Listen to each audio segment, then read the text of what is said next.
नमस्कार। आकाशवाणी से प्रस्तुत है समाचार संध्या।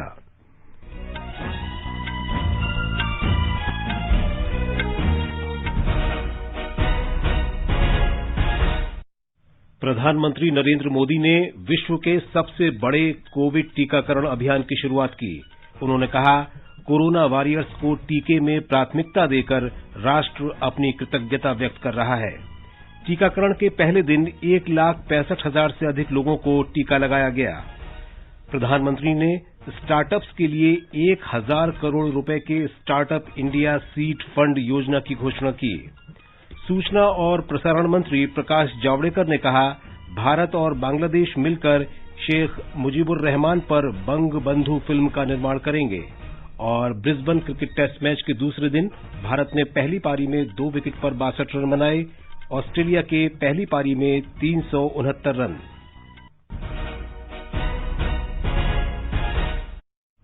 समाचार संध्या में रवि कपूर के साथ मैं विशाल शर्मा। कोविड महामारी के खिलाफ देश एकजुट होकर लड़ रहा है। आप भी हमारे साथ सुरक्षा और बचाव के 3 आसान एहतियाती उपायों का संकल्प लें। मास्क पहनें, 2 गज दूरी है जरूरी, सुरक्षित दूरी बनाए रखें, हाथ और मुंह साफ रखें। और अब समाचार विस्तार से। प्रधानमंत्री नरेंद्र मोदी ने कहा है कि भारत का कोविड टीकाकरण अभियान मानवीय सिद्धांतों पर आधारित है। उन्होंने कहा कि इसमें उन लोगों को प्राथमिकता दी जाएगी जिन्हें संक्रमण का सबसे अधिक खतरा है।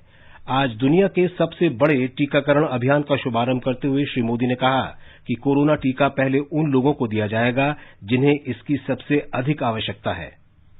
जिसे कोरोना संक्रमण का रिस्क सबसे ज्यादा है, उसे पहले टीका लगेगा।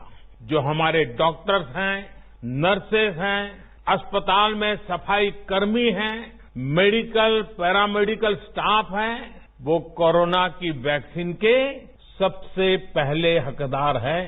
चाहे वो सरकारी अस्पताल में हो या फिर प्राइवेट में, सभी को ये वैक्सीन प्राथमिकता पर लगेगी। इसके बाद उन लोगों को टीका लगाया जाएगा जिन पर जरूरी सेवाओं और देश की रक्षा या कानून व्यवस्था की जिम्मेदारी है।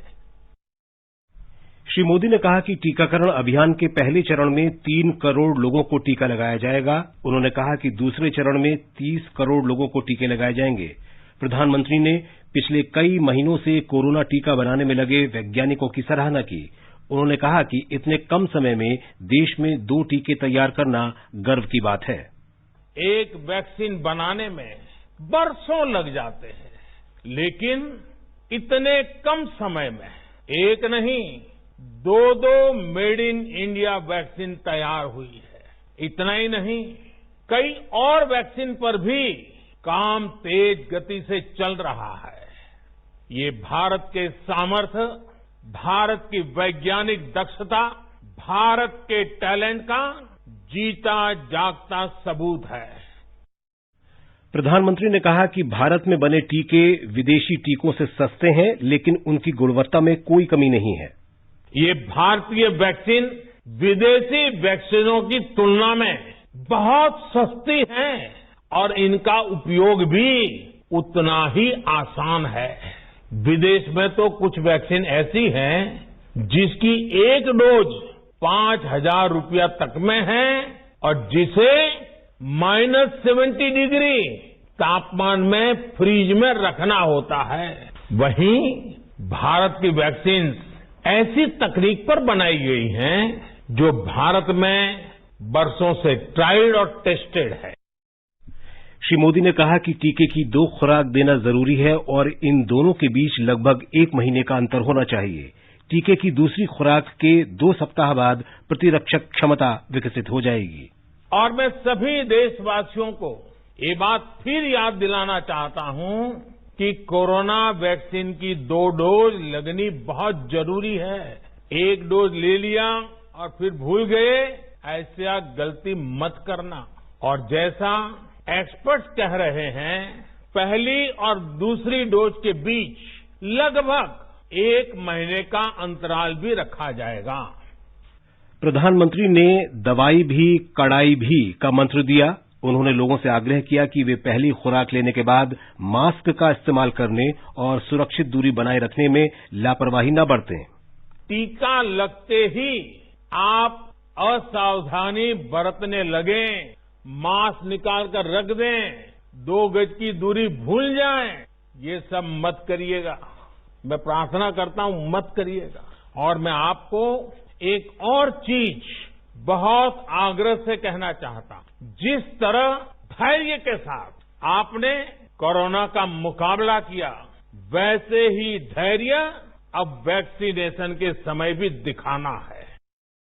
श्री नरेंद्र मोदी ने कहा कि भारत आत्मविश्वास और आत्मनिर्भरता के साथ कोविड महामारी से निपटा है। महामारी के दौरान स्वास्थ्य कर्मियों और संक्रमण के जोखिम की आशंका वाले अन्य कर्मचारियों के सामने आई मुश्किलों का जिक्र करते हुए वे काफी भावुक हो गए। उन्होंने कहा कि भारत इस महामारी से जिस तरह निपटा, उसकी दुनिया भर में प्रशंसा हुई है। स्वास्थ्य मंत्री डॉक्टर हर्षवर्धन दिल्ली के एम्स में टीकाकरण अभियान के शुभारंभ कार्यक्रम में शामिल हुए। सबसे पहले एक सफाई कर्मी को टीका लगाया गया। संस्थान के निदेशक डॉक्टर रणदीप गुलेरिया और नीति आयोग के सदस्य डॉक्टर विनोद पॉल ने भी टीका लगवाया। डॉक्टर हर्षवर्धन ने कहा कि देश लोगों की भागीदारी के साथ कोविड के खिलाफ लड़ाई में सफल रहेगा। 1 साल से प्रधानमंत्री नरेंद्र मोदी जी के नेतृत्व में हम सब कोविड के खिलाफ लड़ रहे हैं और लड़ते लड़ते जंग सफलता की ओर बढ़ रही है। भारत के लोगों के मदद से, जिन्होंने ट्रायल्स में भी कंट्रीब्यूट किया, डॉक्टरों की मदद से, इंडस्ट्री की मदद से भारतीय वैक्सीन देश के अंदर उपलब्ध हुई है और ये वैक्सीन हमारी कोविड के खिलाफ जंग में एक संजीवनी का काम करेगी। गृहमंत्री अमित शाह ने कोविड के खिलाफ दुनिया के सबसे बड़े टीकाकरण अभियान की शुरुआत पर सभी वैज्ञानिकों को बधाई दी है। श्री शाह ने कहा कि देश ने प्रधानमंत्री नरेंद्र मोदी के नेतृत्व में कोरोना के खिलाफ संघर्ष में एक महत्वपूर्ण चरण पार कर लिया है। उन्होंने कहा कि टीकाकरण अभियान हमारे वैज्ञानिकों के साथ ही देश के नेतृत्व की क्षमता का परिचायक है। भारतीय जनता पार्टी अध्यक्ष जेपी नड्डा ने कहा है कि दुनिया के सबसे बड़े कोविड टीकाकरण की शुरुआत देश के लिए यादगार दिन है। उन्होंने कहा कि प्रधानमंत्री के नेतृत्व में देशवासियों को जरूरत के समय स्वास्थ्य सेवाएं उपलब्ध हो रही हैं। श्री नड्डा ने इस बड़े अभियान को शुरू करने के लिए चिकित्सकों, नर्सों और स्वास्थ्य कर्मियों का आभार व्यक्त किया। सरकार ने कहा है कि देशव्यापी टीकाकरण अभियान के पहले दिन आज 1,91,000 लोगों को टीका लगाया गया। स्वास्थ्य मंत्रालय में अपर सचिव डॉक्टर मनोहर अगनानी ने पत्रकारों को बताया कि 16,755 कर्मियों के सहयोग से इस अभियान का आयोजन किया गया है। उन्होंने कहा कि टीकाकरण अभियान के आज के आयोजन सफलतापूर्वक संपन्न हुआ। COVID-19 vaccination drive was successful during day 1, which was today. A total of 3,351 sessions were held across the country, wherein 1,65,714 beneficiaries were vaccinated as per the provisional reports. A total of 60,755 personals were involved in organizing the immunization session sites, and I want to stress here that there was no case of post-vaccination hospitalization reported so far. Akhil Bharatiya Ayurvigyan संस्थान नई दिल्ली के निदेशक doctor Randeep Guleria ने लोगों से अफवाहों पर ध्यान न देने की बात कही। उन्होंने कहा कि कोविड टीका पूरी तरह सुरक्षित है। सोशल मीडिया में बहुत अफवाहें फैल रही हैं। कुछ कहते हैं कि वैक्सीन का ओरिजिन में पोर्क यूज हुआ है, कोई ये कहता है कि वैक्सीन से लोगों को इम्पोर्टेंसी हो जाती है या उससे न्यूरो डैमेज हो जाता है। तो 1 लाख से ज्यादा लोगों को वैक्सीन लग चुका है, चाहे वो ट्रायल में लगा हो या जब रोल आउट में लगा हो। और जो वैक्सीन यहाँ पे यूज हो रही है वो और देशों में भी यूज हो रही है। तो कहीं भी ऐसा कोई सिग्नल भी नहीं आया है कि किसी को सीरियस या सिग्निफिकेंट साइड इफेक्ट्स हुए हैं। इसलिए हमें पूरा विश्वास होना चाहिए कि ये जो वैक्सीन है, जो हमारे साइंटिस्ट ने बनाई है, जिसपे रिसर्च हुई है, जिसपे सेफ्टी ट्रायल्स हुई हैं और वो जो बाहर भी यूज हो रही है, वो सारी सेफ है और उसमें कोई ऐसी घबराने की बात नहीं है। आकाशवाणी समाचार के साथ विशेष बातचीत में दिल्ली राज्य कैंसर संस्थान की कोविड टीकाकरण कार्यक्रम की नोडल अधिकारी डॉक्टर प्रज्ञा शुक्ला ने बताया कि टीकाकरण कार्यक्रम को सुचारू रूप से जारी रखने के लिए सभी आवश्यक नियमों का पालन किया जा रहा है। ये बहुत लंबा चला है तैयारी का वो। उसके बाद हम लोगों ने एकदम स्ट्रिक्टली एडहेयर किया है जो भी हमको दिया गया था गाइडलाइंस, और उसको फॉलो किया। एक प्री वैक्सीनेशन रूम बना, जिसको वेटिंग रूम कहते हैं। उसमें घुसने से पहले रजिस्ट्रेशन हुआ, आईडी चेक हुई। उसके बाद फिर अंदर हम गए, कोविन पे हमारा रजिस्ट्रेशन हुआ और आईडी चेक हुई। उसके बाद वैक्सीन लगी और वैक्सीन के बाद हमें हाफ एन आवर ऑब्जर्वेशन में रखा गया। अगर हमें कोई दिक्कत होती तो उसको रिपोर्ट करना था, जिसके लिए कि पूरा एक एडवर्स इवेंट के मैनेजमेंट का रूम बना हुआ है जिसमें सारी एनाफिलेक्सिस के लिए दवा, ऑक्सीजन, व्हील चेयर, स्ट्रेचर, सब कुछ है। सामुदायिक औषधि विभाग में असिस्टेंट प्रोफेसर डॉक्टर पूजा चौहान ने बताया कि टीका लगवाने के बाद उन्हें किसी तरह की कोई परेशानी नहीं हुई। मेरा नाम डॉक्टर पूजा चौहान है। मैं कम्युनिटी मेडिसिन डिपार्टमेंट में नमो मेडिकल कॉलेज में असिस्टेंट प्रोफेसर की पोस्ट पे काम करती हूँ। आज पहले ही दिन मैंने कोरोना का वैक्सीन लिया है और 30 मिनट तक ऑब्जर्वेशन रूम में बैठ के मैं आई हूँ। मुझे कोई भी सिम्टम्स नहीं आ रहे। जैसे आप देख रहे हो मैं बहुत ही स्वस्थ हूँ और आपके सामने बात कर रही हूँ। मेरा आप सबसे अनुरोध है कि आप जब भी आपको मैसेज मिले उसी टाइम ड्यूरेशन में आप नजदीकी केंद्र पे जाइए जो आपको अलॉट किया है, वहां पे जाके आप वैक्सीन लगवाए। मैं ऐसे भारतीय बहुत ही गौरव फील करी हूँ कि अवसर मुझे मिला और मैंने वैक्सीन ली। गवर्नमेंट ने बहुत ही अच्छी सुविधा की है। आप प्लीज जाइए और ये सुविधा का लाभ लीजिए। आप वैक्सीन लगवाइए, खुद सुरक्षित रहिए, दूसरों को सलाह दो और वैक्सीन लगवाओ। Thank you. महाराष्ट्र के मुख्यमंत्री उद्धव ठाकरे ने टीकाकरण अभियान की शुरुआत को क्रांतिकारी कदम बताया है। इस अभियान की शुरुआत पर उन्होंने महामारी के दौरान स्वास्थ्य और अग्रिम पंक्ति के कार्यकर्ताओं द्वारा किए गए प्रयासों का स्मरण किया। मुख्यमंत्री ने आज कोविड केयर सेंटर में अग्रिम पंक्ति के कार्यकर्ताओं को नमन करते हुए संक्रमितों के स्वस्थ होने पर राहत की सांस ली। और जानकारी हमारे मुंबई संवाददाता से। मुख्यमंत्री उद्धव ठाकरे ने कहा कि कोरोना वायरस का उन्मूलन किया जाना है और ऐसा होने के लिए कोविड-19 प्रोटोकॉल का कड़ाई से पालन किया जाना चाहिए। उन्होंने कहा, भले ही अब टीका आया हो लेकिन राज्य में प्रत्येक व्यक्ति तक पहुंचने में इसे कुछ समय लगेगा। बीएमसी कमिश्नर इकबाल सिंह चहल ने कहा कि मुंबई में एक समय में 1 करोड़ 2 लाख वैक्सीन शीशियों को स्टोर करने की क्षमता है। उन्होंने कहा, नागरिक निकाय के पास 500 टीमें हैं जो एक दिन में 50,000 लोगों को टीका लगा सकती है। दूसरी ओर राज्य के स्वास्थ्य मंत्री राजेश टोपे ने कहा कि प्रत्येक व्यक्ति को महाराष्ट्र में टीका लगाया जाएगा। उन्होंने कहा, पहले चरण में 8 लाख स्वास्थ्य कर्मियों का टीकाकरण किया जाएगा। उन्होंने इन स्वास्थ्य कर्मियों को इस टीकाकरण कार्यक्रम में शामिल होने की अपील की। इस बीच चिकित्सा अधिकारियों, नर्सिंग अधिकारियों और अन्य पैरामेडिकल कर्मचारियों सहित 100 स्वास्थ्य कर्मचारियों को INHS अश्विनी में पहले दिन टीका लगाया गया। कुणाल शिंदे, आकाशवाणी समाचार, मुंबई। राजधानी दिल्ली में भी कोविड टीकाकरण अभियान शुरू हो गया है। मुख्यमंत्री अरविंद केजरीवाल ने LNJP अस्पताल के टीकाकरण केंद्र का दौरा करके व्यवस्थाओं का जायजा लिया। दिल्ली सरकार ने टीकाकरण की सभी तैयारियां पूरी की हैं और आज वैक्सीन लेने के बाद किसी को कोई समस्या नहीं हुई। मुख्यमंत्री ने कहा कि विशेषज्ञ भी वैक्सीन को पूरी तरह सुरक्षित बता रहे हैं और इसमें किसी तरह की चिंता करने की बात नहीं है।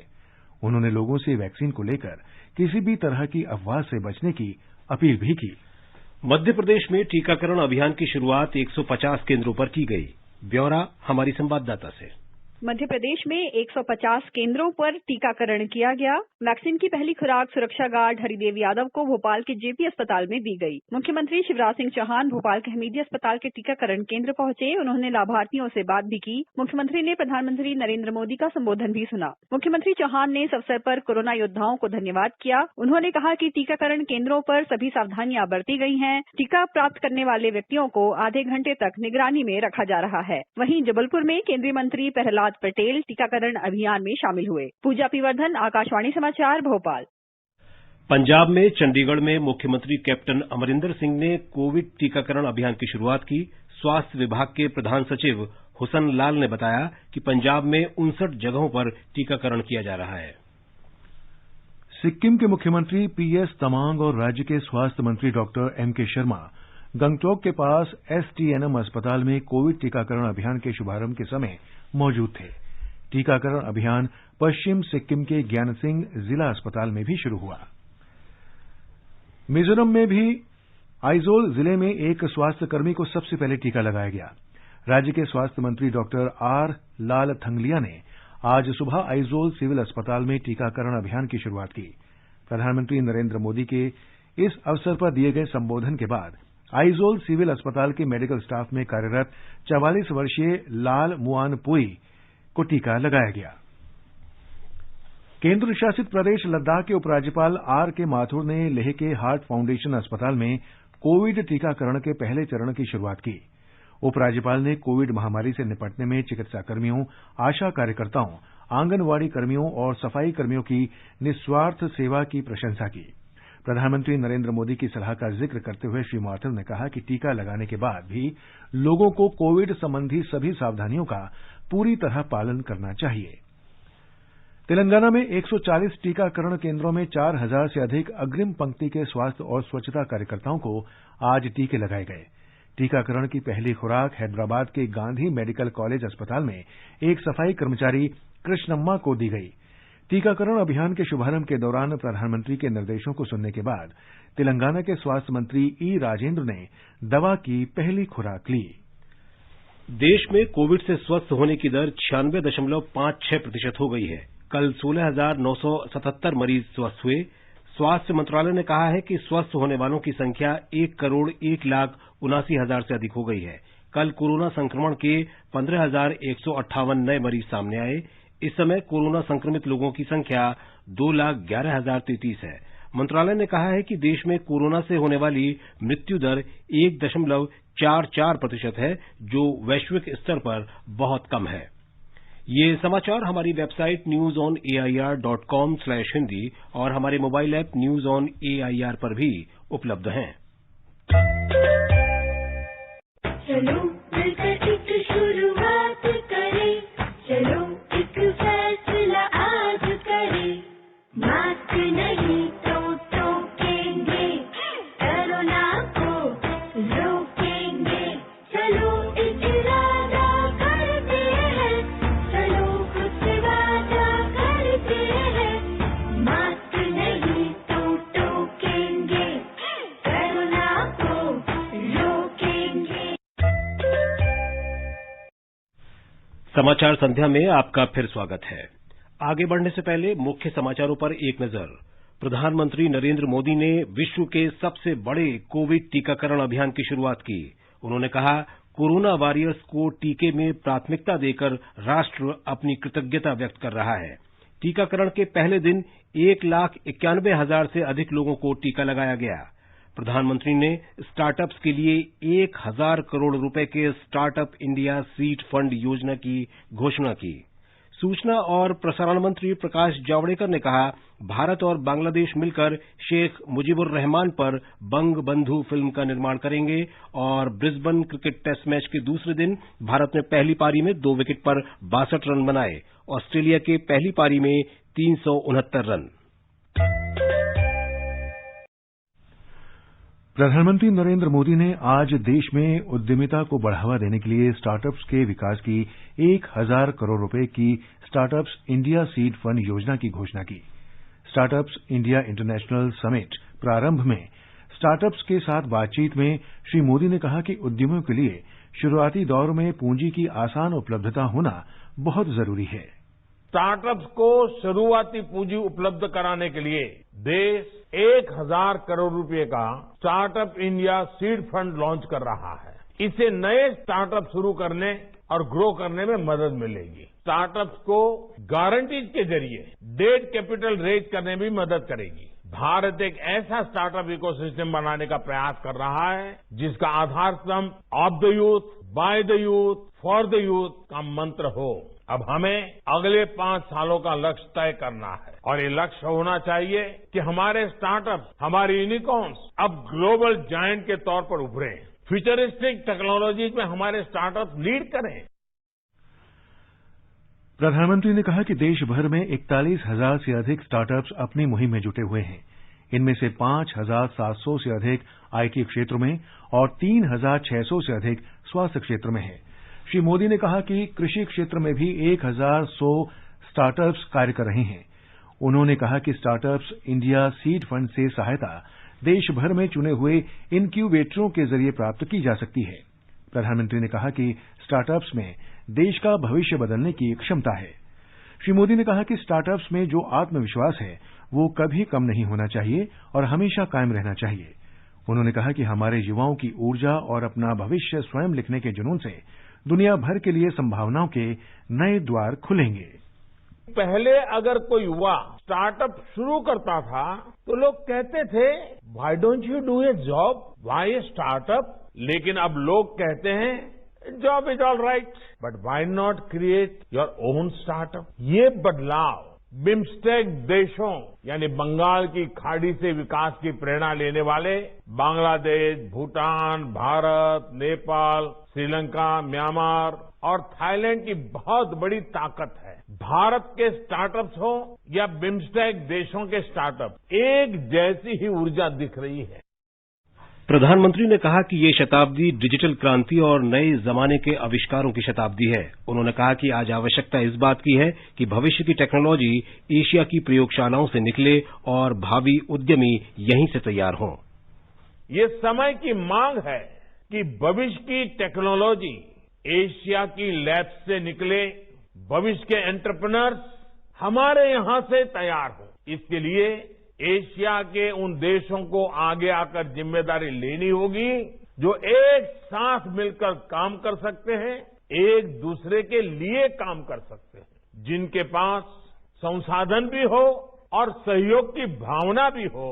इसलिए ये जिम्मेदारी स्वाभाविक रूप से हम सब बिम्स्टेक देशों के पास ही आती है। श्री मोदी ने कहा कि आज बिम्स्टेक देशों के युवा और उद्यमी कोरोना महामारी से निपटने के अपने अनुभवों के साथ इस शिखर सम्मेलन में शामिल हो रहे हैं। बिम्स्टेक नेशंस की पहली स्टार्टअप कॉन्क्लेव आयोजित हो रही है।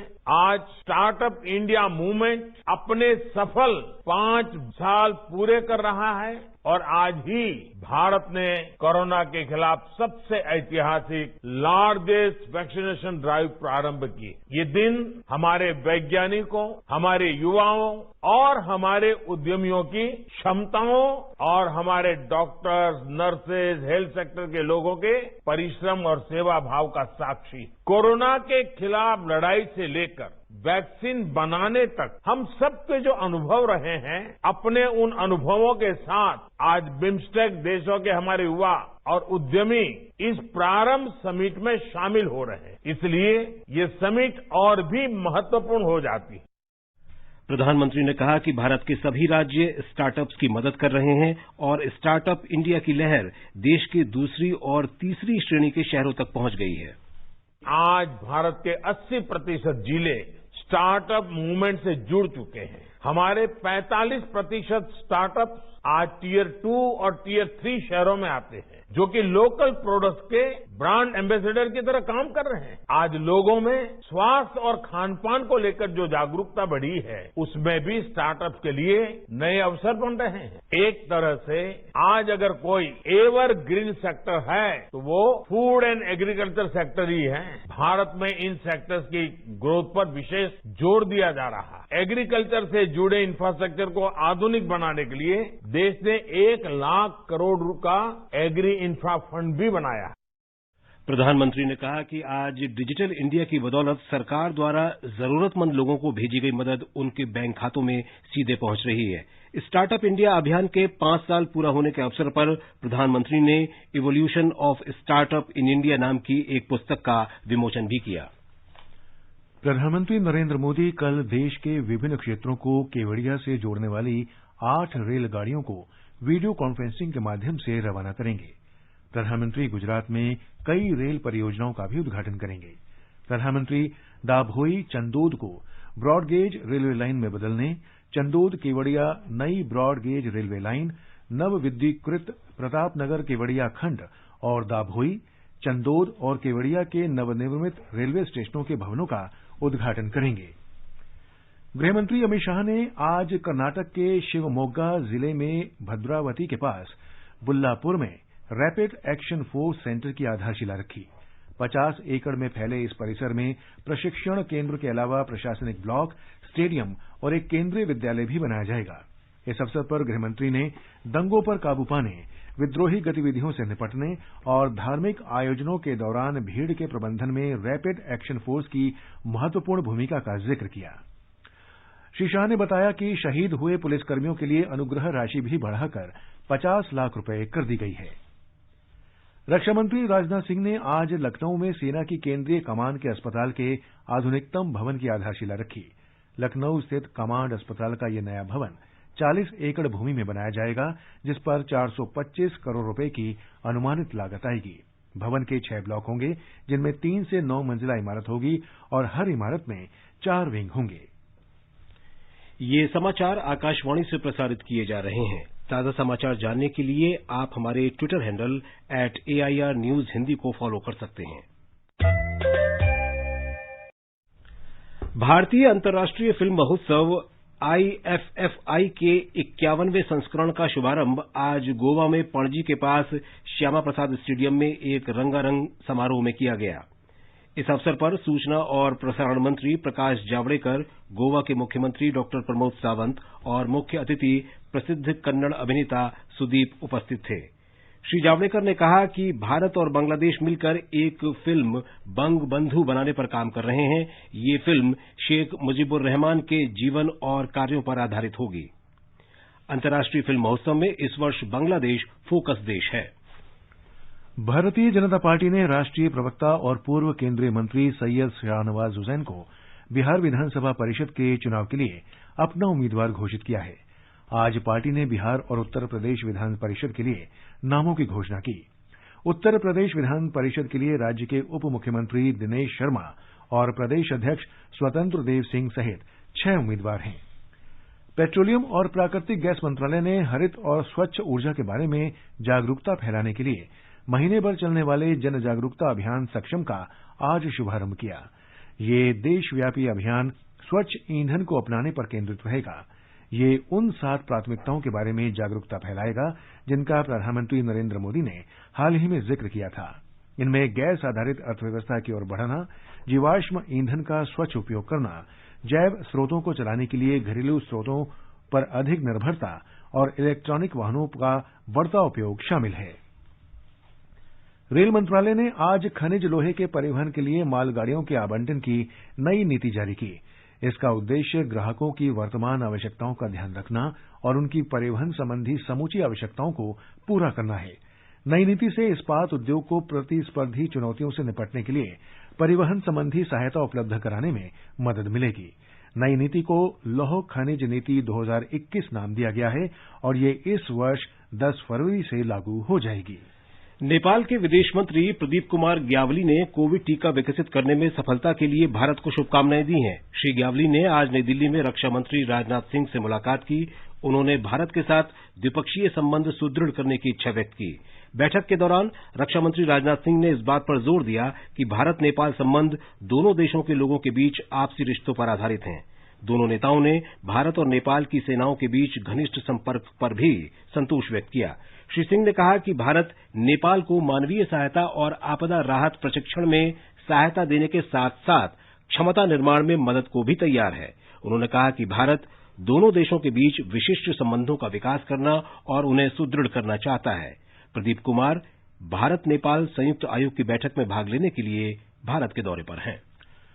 ब्रिस्बेन में ऑस्ट्रेलिया के साथ चौथे क्रिकेट टेस्ट मैच के दूसरे दिन भारत ने पहली पारी में 2 विकेट पर 62 रन बना लिए थे। वर्षा से बाधित मैच में कप्तान रहाणे 2 रन और पुजारा 8 रन बनाकर क्रीज पर हैं। रोहित शर्मा 44 रन और शुभमन गिल 7 रन बनाकर आउट हुए। ऑस्ट्रेलियाई टीम ने पहली पारी में 369 रन बनाए। शार्दुल ठाकुर, टी नटराजन और वॉशिंगटन सुंदर ने 3-3 विकेट लिए। और अब अंत में मुख्य समाचार एक बार फिर। प्रधानमंत्री नरेंद्र मोदी ने विश्व के सबसे बड़े कोविड टीकाकरण अभियान की शुरुआत की। उन्होंने कहा, कोरोना वॉरियर्स को टीके में प्राथमिकता देकर राष्ट्र अपनी कृतज्ञता व्यक्त कर रहा है। टीकाकरण के पहले दिन 1,91,000 से अधिक लोगों को टीका लगाया गया। प्रधानमंत्री ने स्टार्टअप्स के लिए 1,000 करोड़ रुपए के स्टार्टअप इंडिया सीड फंड योजना की घोषणा की। सूचना और प्रसारण मंत्री प्रकाश जावड़ेकर ने कहा, भारत और बांग्लादेश मिलकर शेख मुजीबुर रहमान पर बंग बंधु फिल्म का निर्माण करेंगे। और ब्रिस्बेन क्रिकेट टेस्ट मैच के दूसरे दिन भारत ने पहली पारी में 2 विकेट पर 62 रन बनाए। ऑस्ट्रेलिया के पहली पारी में 369 रन। इसके साथ ही समाचार संध्या का ये अंक समाप्त हुआ। नमस्कार।